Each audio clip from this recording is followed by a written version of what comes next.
अस्सलाम वालेकुम प्यारे बच्चों। Welcome to our Urdu channel Urdu दर्स अदब। बच्चों, आज की क्लास में हम पढ़ेंगे सबक नंबर 9, जिसका नाम है माहौल बचाइए, और इसको लिखा है डॉक्टर मोहम्मद असलम परवेज़ ने। ये इनकी सवाल हयात दी हुई है। डॉक्टर मोहम्मद असलम परवेज़ का शुमार मुल्क की अहम तालीमी और साइंसी शख्सियतों में होता है। उन्होंने इब्तदाई तालीम दिल्ली की मारूफ दर्सगाह एंग्लो अरबिक स्कूल और आला तालीम दिल्ली यूनिवर्सिटी और अलीगढ़ मुस्लिम यूनिवर्सिटी से हासिल की। नबातियात में एमएससी, प्लांट फिजियोलॉजी में एमफिल और पीएचडी की असनाद हासिल करने के बाद असनाद सनद की जमा होती है बच्चों। तो ये सारी डिग्रीज़ हासिल करने के बाद डॉक्टर जाकिर हुसैन दिल्ली कॉलेज में बहैसियत साइंस लेक्चर मुलाजिमत का आगाज़ किया। 2005 से 2015 तक इसी कॉलेज के प्रिंसिपल रहे। अक्टूबर 2015 से मौलाना आज़ाद नेशनल उर्दू यूनिवर्सिटी के वाइस चांसलर के ओहदे पर फाइज हैं, यानी ये अभी भी हयात हैं। डॉक्टर असलम परवेज़ ने तालीम और साइंस के शोबों में कई कारहाए नुमायाँ अंजाम दिए हैं। पॉपुलर साइंस के फ़रोग़ नीज़ माहौलियात के तहफ़्फ़ुज़ के साथ उर्दू ज़बान में साइंसी उलूम की तरवीज और इशाअत में उन्होंने अहम किरदार अदा किया है। वो Islamic foundation for science and environment के डायरेक्टर भी रहे हैं। 1994 से माहनामा साइंस उर्दू ज़बान में पाबंदी से शाये हो रहा है। मुख्तलिफ साइंसी और माहौलियाती मौज़ूआत पर उनकी कई किताबें और तकरीबन 400 तहक़ीक़ी मज़ामीन और मुल्क और बैरून मुल्क के अहम जराइद में शाये हो चुके हैं, बहुत सी मैगज़ीन्स में जा चुके हैं। तो आइए लिखा हुआ चैप्टर इनका पढ़ते हैं हम, जिसका नाम है माहौल बचाइए। एक आम आदमी की नज़र में माहौलियाती मसला भी एक साइंसी मसला है।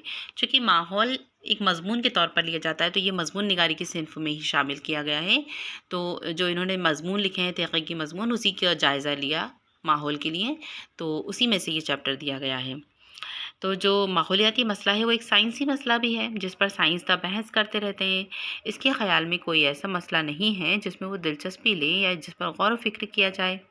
लेकिन ज़रा बताइए कि क्या हमको इस बात की फ़िक्र नहीं है कि आजकल कैंसर का मर्ज़ इतनी शिद्दत क्यों इख्तियार कर गया है? दिल के अमराज क्यों आम हो रहे हैं? लोगों को सांस की तकलीफ़ क्यों हो रही है? मौसमों का चलन क्यों बिगड़ गया है? बरसात की वो रुतें और झड़ियाँ क्यों ख़त्म हो गई हैं? दरियाओं का पानी गदला और कुओं का पानी जहरीला क्यों हो गया है? ताज़ा हवा के वो झोंके कहाँ चले गए कि जो रूह को शाद किया करते थे? मोती की तरह शफ़ाफ़ पानी के वो कुदरती चश्मे कहाँ खो गए जिनकी तह का हाल ऊपर से ही नज़र आ जाता था? कुदरती चश्मे यानी अल्लाह ताला ने जो कुदरती ही झरने जो पैदा किए थे, वो कहाँ चले गए? यकीनन ये ऐसे मसाइल हैं जिनका ताल्लुक़ हमसे और हमारी फ़ना व बक़ा से है, यानी हमारी दुनिया से। और अब अगर ये कहा जाए कि इन तमाम मसलों का सीधा वास्ता हमारे बिगड़ते हुए माहौल से है, तो क्या अब भी आप माहौलियाती मसले को महज साइंसी मसला कहेंगे? कुदरत ने दुनिया की हर चीज़ को ज़रूरत के एतबार से एक दूसरे से जोड़ दिया है। यहाँ हर एक चीज़ दूसरी चीज़ को किसी न किसी तरह मुतासिर करती है। इस आपसी ताल्लुक़ को समझने और समझाने का नाम माहौलियाती साइंस है। ज़माना क़दीम में इंसान इस ताल्लुक़ से न सिर्फ बख़ूबी वाकिफ़ था, बल्कि इसकी ज़िंदगी इन कुदरती वसाइल के गिर्द घूमती थी।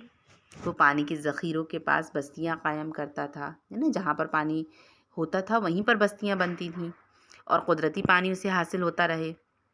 जंगलात से वो लकड़ी, चारा और ग़िज़ा हासिल करता था। ज़मीन वसी थी, यानी फैली हुई थी। आबादियाँ कम थीं। रफ्ता रफ्ता इंसानी आबादी बढ़ने लगी तो इन वसाइल की मांग बढ़ गई, मतलब ये ज़रिए की मांग बढ़ गई। इन पर दबाव बढ़ा, इनके लिए आपस में लड़ाइयाँ शुरू हुईं। मुल्क के ज़रख़ेज़ और सरशादाब इलाक़ों ने वहाँ हमलावरों को बुला लिया, तो किसी मुल्क के जानवर और चरागाहें दुश्मन की नज़रों में आ गईं। ताकतवर क़ुव्वतें और ममालिक कमज़ोरों के वसाइल पर काबिज़ होकर उन्हें बेतरीक़ इस्तेमाल करने लगे। कुदरती वसाइल पर दूसरा हमला सनअती इनक़लाब के दौरान हुआ। सनअती इनक़लाब ने इंसान को मशीनों से रूशनास कराया। सनअती इनक़लाब क्या होता है? यानी फैक्ट्री वाले काम, जो मशीनों के ज़रिए किए जाते थे उनसे। तो मशीनों की मदद से अगरचे पैदावार में ज़बरदस्त इजाफ़ा हुआ, और ऐसा ज़रूरी भी था क्योंकि बढ़ती हुई आबादी की ज़रूरियात बढ़ती जा रही थी। तो क्या हुआ, खेती में, सनत में मतलब सनत धात को बोलते हैं, تو دھات کے لیے ضرورت بڑھتی گئی، لیکن اس اضافے نے خام مال کی مانگ اور بڑھا دی، یعنی جو کچا مال ہوتا تھا اس کی مانگ بڑھا دی۔ جہاں کاغذ بنانے کے کارخانے لگے تو وہ علاقے جنگلات سے پاک ہو گئے، یعنی وہاں جنگل ہی نہیں بچے، کیونکہ تمام لکڑی کاغذ بنانے کی نظر کر دی گئی۔ جہاں کسی دھات سازی کا کام ہوا تو وہاں کان کنی اتنی ہو گئی کہ تمام زمین کھود کھود کر بنجر بنا دی گئی۔ وقت کے ساتھ ساتھ نئی نئی ترقیات ہوتی گئیں اور انسانی زندگی پر مشینوں کی گرفت بڑھتی گئی۔ اس کا نتیجہ یہ ہوا کہ جو قدرتی توازن اس دنیا کے مکینوں کے درمیان تھا، یعنی رہنے والوں کے بیچ میں تھا، وہ برباد ہو گیا۔ انسان کے ارد گرد اس کے اہم ترین ساتھی زمین، ہوا، پانی، جنگلات اور دیگر جاندار ہیں، یہی اس کا ماحول کہلاتے ہیں۔ ان سبھی کا آپس میں ایک دوسرے سے تعلق ہے، یعنی اگر زمین خراب ہو گئی تو انسان اس سے متاثر ہوگا، اور اگر انسان کا رویہ زمین کے تئیں بگڑے گا تو زمین خراب ہوگی۔ انسان کی بڑھتی ہوئی آبادی اور مشینی دور کی آمد نے اس آپسی تعلق کو تہس نہس کر دیا۔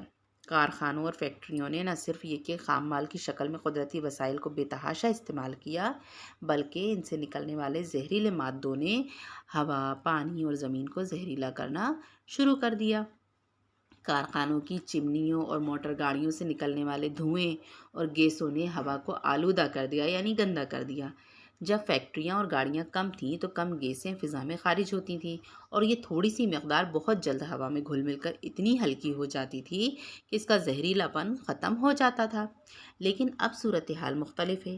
اب اتنی زیادہ مقدار میں یہ گیسیں ہوا میں خارج نکلتی رہتی ہیں، اور ان کا پھیلنا اور تحلیل ہونا ناممکن ہے۔ نتیجہ یہ ہے کہ تمام زہریلی گیسیں خطرناک حد تک ہوا میں جمع ہو رہی ہیں۔ شہری اور صنعتی علاقوں کے اوپر یہ گیسیں غلاف کی مانند چھائی رہتی ہیں، یعنی ایک غبار کی مانند۔ ایسی ہوا میں جب ہم لوگ سانس لیتے ہیں تو یہ سب کیمیائی مادے ہمارے جسم میں داخل ہو جاتے ہیں۔ ہمارے کارخانوں اور موٹر گاڑیوں سے خارج ہونے والی گیسوں میں زیادہ مقدار کاربن مونو آکسائڈ، نائٹروجن ڈائی آکسائڈ، نائٹرس آکسائڈ، سلفر ڈائی آکسائڈ اور کاربن ڈائی آکسائڈ گیس کی ہوتی ہے۔ ان سبھی گیسوں کی زیادتی ہمارے قدرتی ماحول کے لیے مضر ہے، یعنی نقصان دہ ہے۔ ان میں سے کچھ گیسیں تیزاب کی شکل میں زمین پر آتی ہیں۔ ایسی بارش کو تیزابی بارش کہا جاتا ہے، اور کئی ممالک کو ان بارشوں کا تجربہ ہو چکا ہے اور ہو رہا ہے۔ تیزابی بارش کی سب سے اہم وجہ سلفر ڈائی آکسائڈ گیس ہے۔ فضا میں اس گیس کی زیادتی خطرے کی گھنٹی ہے، کیونکہ تیزابی بارشیں نہ صرف یہ کہ پیڑ پودوں اور جانداروں کو نقصان پہنچاتی ہیں، بلکہ ان سے عمارتیں اور دیگر سامان بھی متاثر ہوتا ہے۔ موٹر گاڑیوں سے نکلنے والی کثافت نے نہ صرف ہوا کو ہی متاثر کیا ہے، بلکہ کارخانوں کا فضلہ ہوا ہوا کے علاوہ پانی اور زمین کو بھی خراب کرتا ہے۔ جب کارخانے کم تھے تو ان کا تھوڑا سا فضلہ پانی میں تحلیل ہو جاتا تھا، لیکن جیسے جیسے کارخانوں کی تعداد میں اضافہ ہوتا گیا، پانی میں آلودگی بڑھتی گئی۔ آج یہ حال ہے کہ کسی بھی دریا کو ہم پوری طرح صاف اور صحت مند نہیں کہہ سکتے۔ کسی کا پانی سڑ رہا ہے تو کسی کا پانی رنگین ہو گیا ہے، کسی میں گاد بہت ہے تو کسی کے پانی میں تیزاب بہت ہے۔ تیزابیت اتنی ہے کہ اس میں رہنے والے سبھی جاندار ہلاک ہو چکے ہیں۔ ہوا اور پانی کی کثافت کو قابو میں رکھنے کے لیے قدرت نے بڑا اچھا انتظام رکھا ہے۔ زمین کے سینے میں پھیلے ہوئے جنگلات یہ کام بخوبی انجام دیتے ہیں۔ ہوا کی آلودگی کو درخت اور دیگر پودے جذب کر لیتے ہیں، نیز ان ہرے جانداروں سے خارج ہونے والی آکسیجن گیس ہوا میں زہریلے پن کو بھی کم کر دیتی ہے۔ تاہم افسوس کی بات یہ ہے کہ جنگلات بھی انسان کی دسترس سے محفوظ نہیں رہے۔ کہیں پر رہائش کے لیے جنگلات کو صاف کیا گیا تو کہیں کھیتی باڑی کے لیے جنگلات کاٹے گئے، یا پھر کارخانوں اور فیکٹریوں کو قائم کرنے کے لیے جنگلات کو ختم کیا گیا۔ ان سب باتوں کا نتیجہ یہ ہوا کہ زمین کا یہ ہرا غلاف اترنے لگا، جس کی وجہ سے آلودگی میں مزید اضافہ ہوا۔ بھلا ہم میں سے کون ہے جسے اپنی صحت عزیز نہ ہو؟ تو پھر یہ بے حسی کیسی ہے؟ ہم کیوں انتظار کریں کہ جب چیکنگ اور چالان شروع ہو تبھی اپنی گاڑیوں اور کارخانوں کو درست کریں؟ اگر ہم کو اپنی صحت پیاری ہے اور اپنے ننھے منھے مسکراتے بچوں کو صحت مند فضا مہیا کرنی ہے تو ہمیں یہ بے حسی اور لاپرواہی چھوڑنی ہوگی، ورنہ یقین کریں کہ ہم اپنے معصوم بچوں کو ورثے میں ایک زہریلی فضا اور ماحول دیں گے جس میں وہ کبھی مسکرا نہ سکیں گے، اور شاید अगली नस्ल की मुस्कुराहट तो देख भी न सके।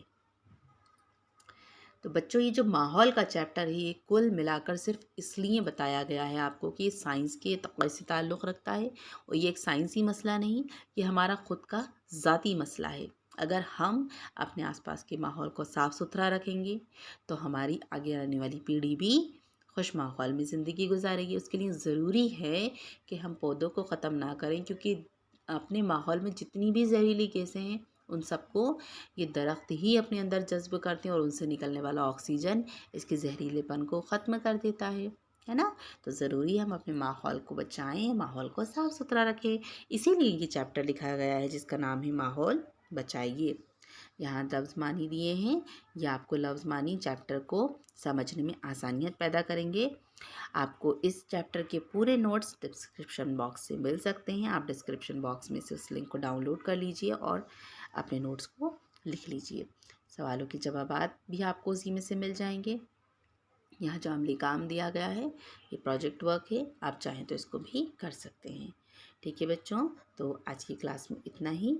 नेक्स्ट क्लास में हम पढ़ेंगे नेक्स्ट चैप्टर। यहाँ आज आपका हिस्सा नस्र मुकम्मल होता है। अब हम हिस्सा नज़्म के चैप्टर्स को आगे पढ़ेंगे।